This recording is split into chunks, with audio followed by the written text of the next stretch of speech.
A Magyar Divat és Design Ügynökség bemutatja a HFDA Academy New View podcast sorozatot. Előadások a divat és dizájnipari vállalkozások szakmai támogatására. Welcome to the Hungarian Fashion and Design Agency's video and podcast shows. In today's changing economic environment, the HFDA Academy, the New View series is focusing on the challenges and solutions the industry is facing. Besides Hungarian industry experts, we also would like to incorporate international professionals to take part in our ongoing series and discussions. It is very important that as a coordinating center, HFDA supports the Hungarian creative sector with its international strategic relationships. Our guest speaker, Mo White, may be familiar for those who followed the last year's Budapest Fashion and Tech Summit program, where the leading brand strategist and innovative strategic consulting, among other things, spoke about the prospects of starting a world brand in Hungary. We would like to thank you, Mo White, for accepting our invitation once again and for sharing her thoughts on the challenges, difficulties, and different options the creative industry has for dealing with the current virus situation. Hi, Zsófia. It's wonderful to be here talking business with Budapest again. Thank you for inviting me back to the HFDA Academy. Thank you very much, Mo. In the past 10 years, Mo has worked with a number of brands, experiences first-hand challenges business face, and they can balance customers' needs by preserving brand uniqueness. Perhaps consumer habits have never changed so fast and so dramatically. They are going so now. And as a result, it's a vital that brands make carefully considered strategic decisions. Mo, please, what are your thoughts on the current situation? Can it be perceived as a possibility?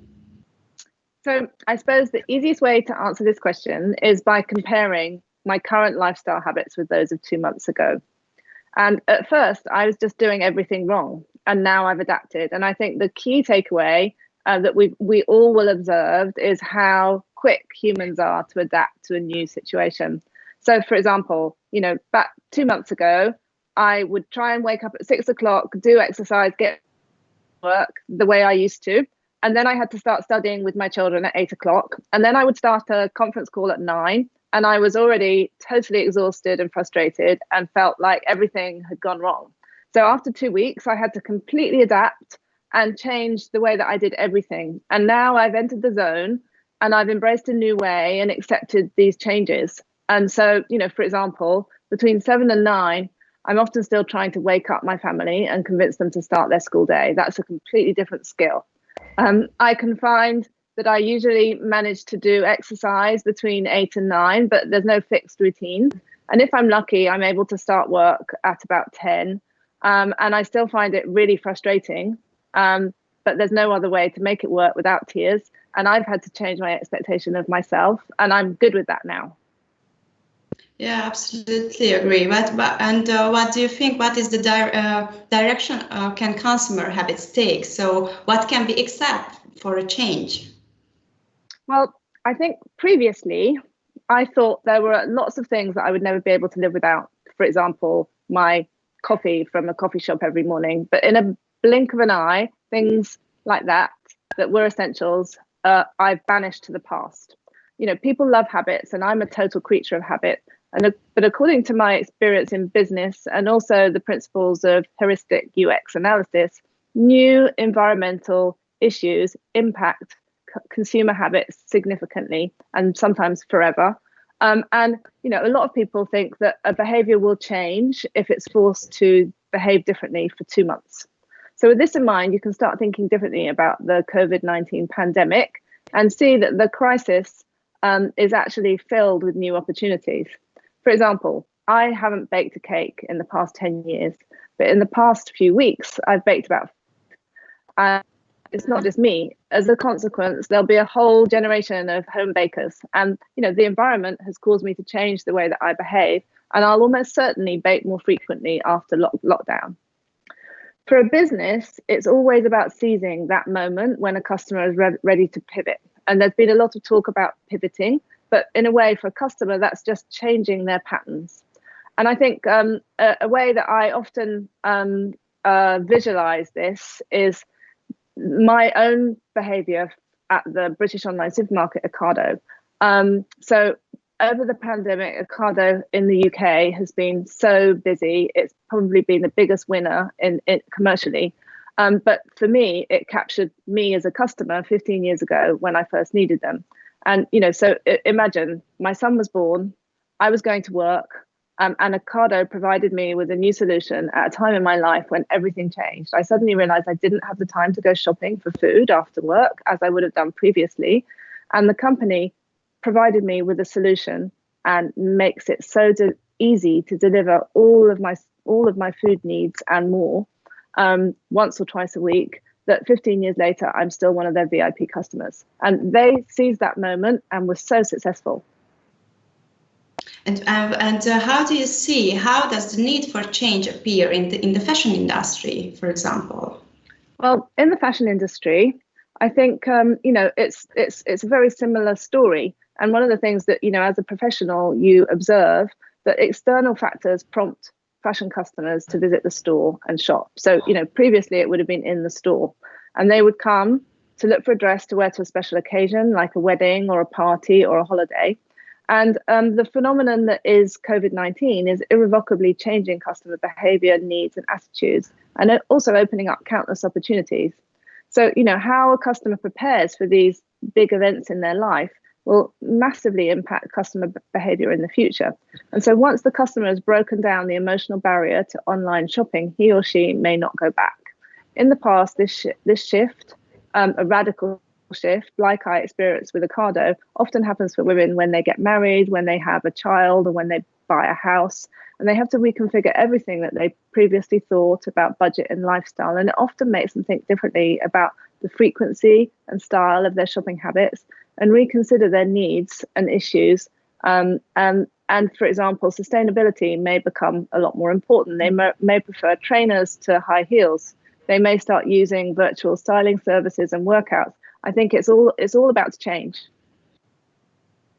Yeah, it's really interesting what you mean about the habits change, and in our future is now the online sector and the presence of the online platform.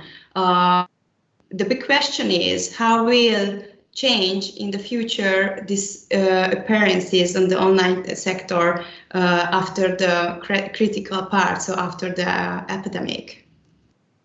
So I think, the last few months have highlighted countless new opportunities. Temporarily, customers have forgotten what they like and have started to like new things. And of course, many things have stayed the same, but I'm sure a lot of things will adapt and change to fit new customer expectations.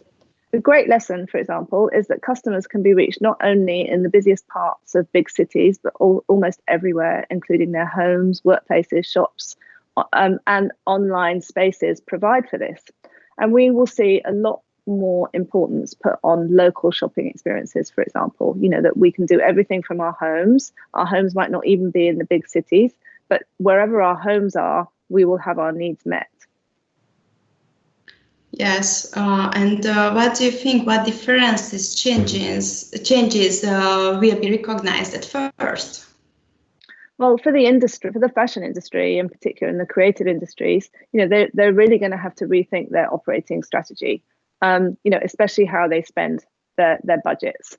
So, immediately the Fashion Week schedule will be significantly reduced and transformed. Saint Laurent, for example, in Paris has already cancelled its show in October. And just today, Instagram announced that they're going to provide a host of new tools so that brands can show online on Instagram. I think business trips will also become pretty unnecessary as people realize that online meetings are so much more effective than flying to be in an office or conference room overseas and have a suboptimal jet-lagged experience. Again, once you've tried something new, often you don't go back. Mm-hmm. Yeah, it's not only the fashion industry, it's also the tourism industry is also it's a big problem. The cities and the shopping street, office buildings affected really hard, and these new experiences we'll crave for the future. What do you think about this? Well, I don't think we need to think of it as a futuristic dystopia. Instead, we need to question what it's worth leaving home for. And the answer to this will continue to evolve. But it makes me think about, the old supermodel adage, what would you get out of bed for? What something needs to be worth it. So, for example, I'm a social animal. I love being around people, but I hate commuting, and I spend far too much time doing this every day on London transport. So I think it could become a reality that we spend, for example, Tuesdays and Wednesdays in the office for cross-functional workshops, and other days work independently or in smaller teams online. And I've seen tech companies that I work with already doing this. For example, having core hours between 11 a.m. and 4 p.m. And so everybody has a much more flexible way of working. I think it's funny when I talk to my son, he always says that the thing that he's missing is the experience of the school trip that he never went on to Legoland. And I think it's that experience. Everything needs to feel worth it now from a business perspective and a consumer perspective. I think we'll all have new expectations in the future. And, we're the iPhone generation, so we're always curious about a new life hack. I think we'll try anything. And nowadays, everything can be ordered for home delivery. Our favorite restaurants have deli menus. And I believe our needs and my needs personally will grow in this area in the future. I think probably, buying more artisan food products locally than before and having a higher expectation about the customer experience will continue to increase. I will want a real and valuable connection with the brands that I give my money to. I want to build a relationship. Yeah, regarding the relationship, and HFDA is an integrative organization, and in the past few years and months, we put a great emphasis to support the network between the parties of the industry. And for us, a really big question is now, can the buyer and the customer relationships become more personal after the pandemic? What do you think about this? I think, at a time of crisis, we naturally develop much deeper relationships with the companies and the people that we spend time with. And at the end of this, we'll know each other's names and we'll be ready to participate in a more people-centered, personalized experience. Multi-channel sales will require a unified experience across different channels. It should be easy to return a product purchased online to a physical store. And brands need to make this super easy for everybody. And for example, Nordstrom have even set up a store in Manhattan where you can return products from other brands, which is, very generous. And, again, indicates that they want to have a strong relationship that doesn't feel threatened by other brands. So building a robust community is a hugely positive outcome of this crisis. And as designers and sellers, we will then learn more about our customers and be able to fit around their needs better. We will see. Because I think next to this question, the relationship and the personal contact, also the communication of the brand is a different way now, and changed a lot. The communication, the topics the brands are using because of the pandemic, and this is the only way that they can use now the communication, because the customers are not going in the shops. And they need to change the strategy of the communication since the epidemic is in our life. What do you think? How can shifted the brands to the social network sites? Yes, so I mean that's a really, really good question, and I'm kind of, in a way, I'm excited to answer that because I've been following the developments on social media on a daily basis throughout the crisis. And, what I've noticed is that successful brands are demonstrating their ability to communicate conversationally with their community and it's something that they haven't traditionally done in the past. And, a conversation, so a chat is far more authentic. And, in a conversation, you can respond and adapt to the customer as they change with their feelings and emotions. So I think the other part of it is that the pandemic has also reminded us that, when a brand talks about its community, it has to recognize that a community is made up of customers and employees. And, for the first time, social media has made brands have to be transparent, that their community also includes employees, and some of their employees are without work. And that's quite a sensitive topic for a brand to discuss with its broader customer network. And I think, there have been a few brands that have been outstanding, such as Burberry and Ralph Lauren, but also Fenty's Rihanna. And they're taking a lot more social responsibility and making significant charity donations that make both their customers and employees proud. And pride is a motivating force that will strengthen everybody's relationships. And over the past 5 years, brands have learned that, I suppose having a high-profile social media presence means frequent posting. And they've had to rebalance the way that they do business on their social channels. Because actually, when the world went into quarantine, many brands forgot to slow down the frequency of posting and continued to kind of talk about sales themes on social media when it wasn't really appropriate. And I think that some brands and celebrities forgot that they don't have to be the first person or the first voice with an opinion about COVID-19. And actually, it could be detrimental to their brand if they continue to be all about shopping, or if you're a celebrity, all about me. And I think a really good example of this is the Gal Gadot's Imagine video, which was, a nice idea in a normal kind of context, but in the COVID pandemic context, it fell very flat, and there was a lot of negative feedback about it. And so the global rules of social media have changed. And, in one of the biggest issues that we saw at the beginning of the lockdown was how complicated it was to have a single communication around messages such as when you're closing your store, that people close their stores in Italy at a different time to closing their stores in New York, to a different time to closing their stores in the UK. And these conversations and messages became incredibly fragmented, and all of a sudden everybody really had to understand what having multiple channels meant for them as a brand. And some businesses have really started to work closely with partners, both on social media and as they build their business. And I think any partnerships that you're able to build now, you will use to build your business in the future. I think, for example, Glossier tested its new hand cream pre-launch with nurses, which was very compelling social media content and very different to just making a donation. Zara and Balenciaga were very quick to promote the stay-at-home movement on social media by inviting influencers and customers to wear and share photos of their products for social media, but also for product listing photography on their e-commerce platforms. Everyone got very real in their working from home context. But I think probably Anna Wintour's tracksuit bottoms were the most memorable. This concept of starting Instagram live sessions has taken off at a huge scale. I think even Instagram were not prepared for this.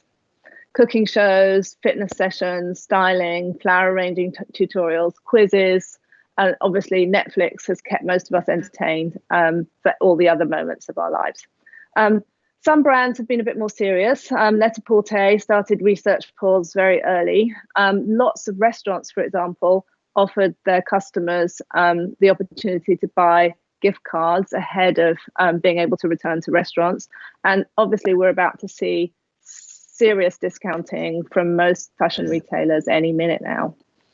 Unfortunately, beyond the discounting, what's going to happen in the next 6 months is still unknown. And brands have really been actively connecting with their community And I think those brands that really have learned to have conversations are likely to start with a huge advantage.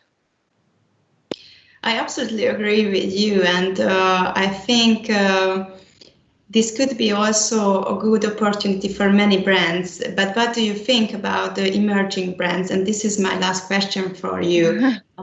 So in Hungary, we have many good emerging brands, and for us, it's a big question. Could it be an opportunity for them, or how do you see it? Well, I think there are a number of considerations around how brands will and businesses will adapt to the current climate. And I think if you're a very big brand and you have a lot of cash in the bank, you'll be able to just adapt your behavior. You'll be able to close some shops. You've got lots of smart people around you that can do kind of research and development work around where you should close your stores, where you need to build up your e-commerce and customer segmentation. If you're a smaller brand, I think you may be lucky, you may be not so lucky. And for a lot of brands that are at an early stage in their development, they haven't invested heavily in infrastructure, so they don't have to reconfigure that. And I think any new brand that is focused on sustainability, for example, like Nanushka, I think a lot of customers are going to look at their options and reconfigure what they think about how they spend, and be a bit more mindful and intentional about it. So I think it could go either way. And again, it's that if you've been on an upward curve and you're still quite small, there's no reason why you can't go that way. I completely agree with you. Unfortunately, our time is up. So thank you very much for your time and being here today. Thank you. It was a nice. Thank you. I've really enjoyed it. And I hope we will talk soon. And have a lovely day. You too. Bye. Thank you so much. Thank you. Bye. Thank you.